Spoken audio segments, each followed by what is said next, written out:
Ryan, thank you so much for the time. I appreciate it. Uh, Thank you. Thank you. cool. Thank you for setting this up. I'm happy to be here. I'm happy to chat about this film.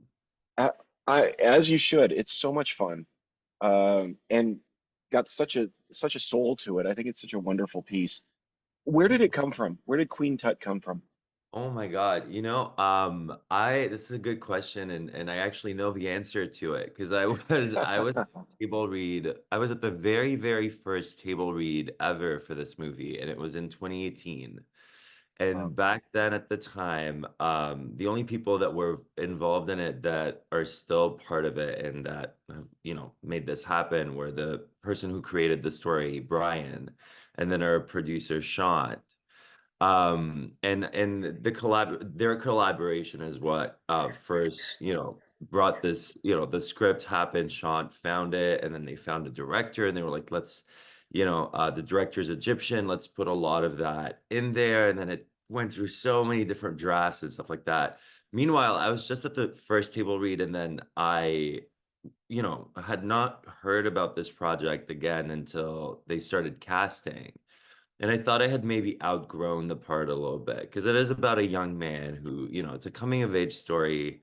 But everyone in Toronto was sending me this casting breakdown.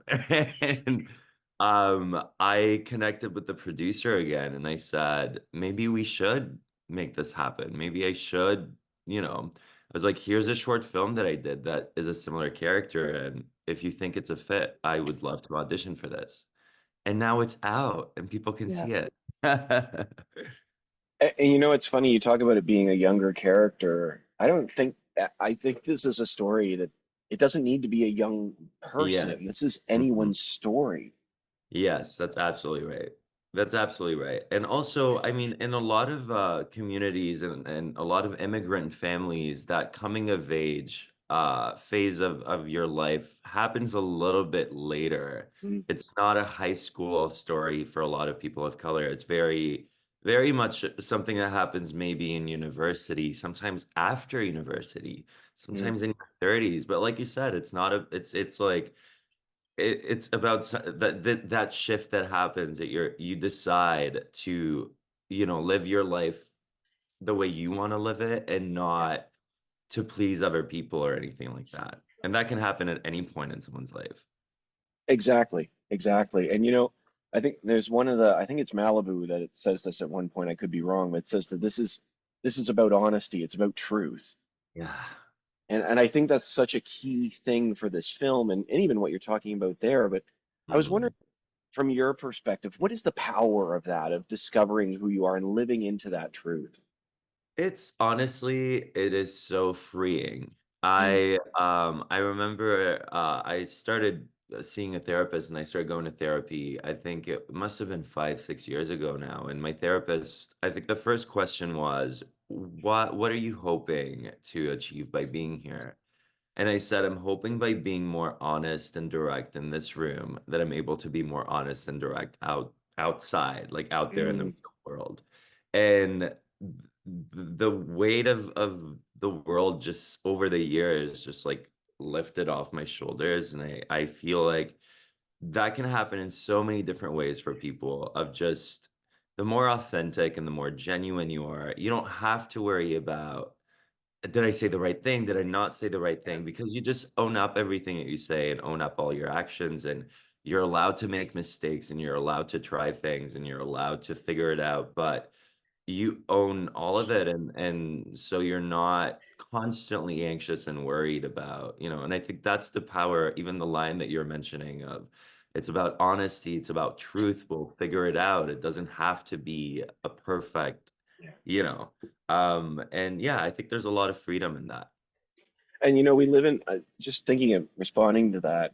We live in a culture where we try on so many different faces, and certainly, with your character in the film, in some ways that's happening.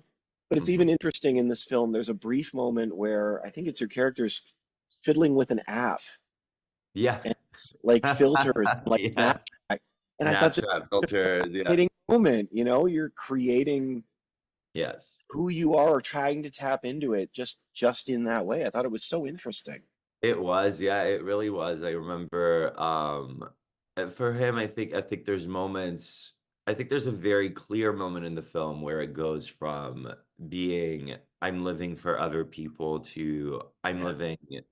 I'm alive and I want to experience this myself and I want to take, action and all of that. But it's true that there are a lot, this world makes you in a lot of ways susceptible to wanting to perform for others or put on a face for other people. And that's, drag is a big element of this story. And I think that is anyone that's tried drag and put on makeup and put on a wig, or even an like actor who's tried different characters, will tell you how much power there is and kind of allowing yourself, because you have permission now, you have a different face, you have different hair, you're playing a character. It gives you permission to do all the things that you normally don't allow yourself to Mm. do. Be louder, be a bit more vocal, speak your mind, all these things. And then you realize, I think it's actually RuPaul says that very often, that the power that you have when you are that character, or when you are in drag, you have as a person. You can do that at Yeah. any time. It's just for a lot of people that kind of allows them to tap into it and then maybe channel that at times when they're not in makeup or they're not wearing a wig. That's a great point. And one of the things I love about this film is this conversation about safe spaces. Hmm. Certainly Mandy's is that for your Yeah. character. I'm sorry, I forget your character's name. Uh, Nabil. Yeah. Nabil, that's it, Yeah. Nabil. For Nabil, it's a bit of a safe space, but and he goes into the church and it's an unsafe space. Yeah. And actually, and even there's that faith circle in Mandy's, which is Yeah. happening at that time, which is really interesting. Hmm. What do you think it takes to create a safe space for people in the LGBTQ community? As I think Yeah. Malcolm calls it It, that. I love that phrase, LGBTQ community, or It's very cute. She calls it so many different things throughout the movie, and they're all just so great. I think it's so important to have a safe space, and I think for anybody, and I think that's why we have friends sometimes that you're like, with this person, I don't have to worry about how I come across and how and to be able to have that in a community space is very important because then you don't feel like it's behind closed doors. You don't feel like you're doing something wrong or saying something wrong. I think one thing that has come up a lot in the last couple of days since we've premiered the film and stuff is the observation that all these characters are so different in this Mm, movie. They're not all the same. They don't all come from the same background. They actually come from very different backgrounds. I mean, yeah, the character Ryan, that's played by Kiriana, is a drag king with their own story and their own, yeah, their own attitude, their own approach to activism. They're very outspoken, all of that. And then you have some others that, gravitate towards different ways of expressions. And yet they all have this bond and this care for each other and their love for one another. I mean, you see that a lot as well between Alexander Billings' character Malibu and that our drag king Ryan. They go about it very, very differently. yeah, Malibu's like old school drag, like been doing this, has lived through all the history of the LGBTQ community. Ryan is newer and with a lot more kind of like not like a lot more fire and a lot more like let's get this done, and you see them clash, but you see them also love each other throughout all of that. So I think, safe spaces, you don't have to agree with everything that someone says, but you are still able to see them and you're still able to relate to them on a universal level and just on a human level as well. yeah. It is interesting. Like when everyone comes to Mandy's, they come together. Like Yeah. it doesn't matter where they've come, whether Nabil, who's new, or somebody who's been there. I think Malibu's been there forever. Hmm. Um, and Hmm. and everybody just it's Yeah. home. It's Yeah. home for everybody who Yeah. walks in the door, which is such a beautiful thing about that space.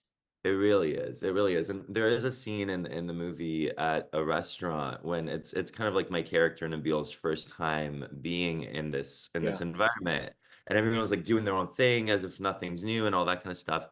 And you realize at one point that he's not as comfortable as everyone else is. And that is a scene that has come up a lot in conversation this week Mm. because their reaction to his discomfort is not to make him feel bad or, point a finger at him and be like, you're doing something wrong. You're accepting Nabil for where he is in his journey. And, I think that just like, again, from that moment on, I think Nabil feels like he is in a safe space. I think just that gesture creates, this world where he's like, well, I'm not being judged for how I feel. My feelings are valid. That is such a great point, actually. Now we're talking about it. Like that moment, it's the selfie. I think it's the Yeah, selfie, right? yeah, And exactly. it's and in that moment, there was an opportunity Hmm. for everyone else in that scene to say, "You're one of them. Yeah, You're one of them." And exactly. and they don't. But when Hmm. he is in his church setting, Hmm. Hmm. they are very willing to say, Yeah. don't be one of them.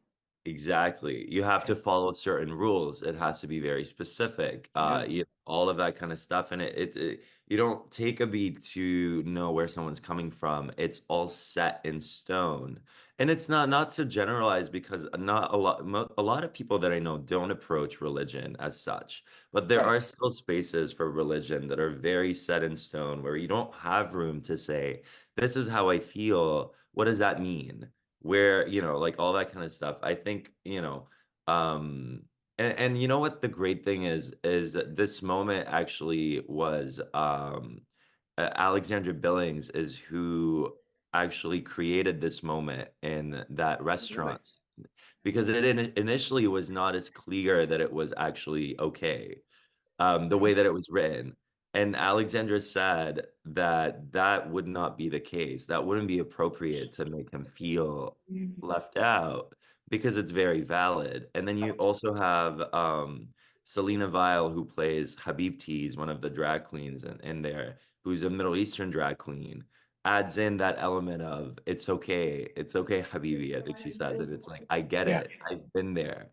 And yeah. and those two additions just completely changed what that scene, means. And it's a lot more accurate as to how caring and welcoming this community is.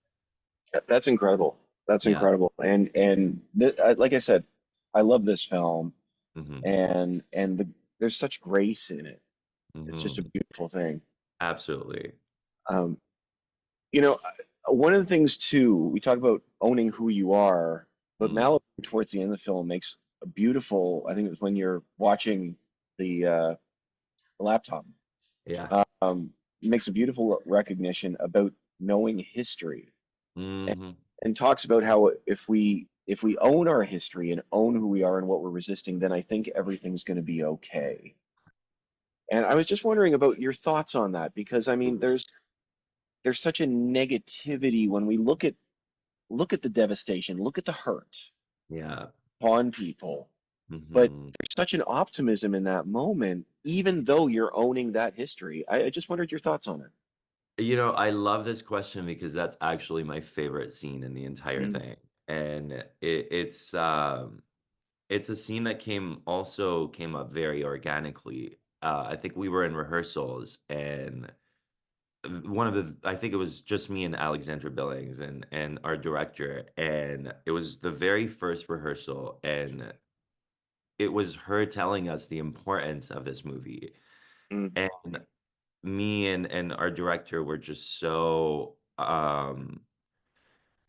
amazed and so like we were already so excited about this movie, and then to hear that, I think we really understood more so like the big picture of where we come from, mm, and how much history there has been in this community. And I think it's really, really important because at the end of the day, we made a very acute film, a feel-good film, and yeah. you're watching. There's a lot of comedy in it, and you're laughing a lot of the times. Like it was so nice, like watching this movie with an audience and just hearing everyone just laugh, like line after line after line.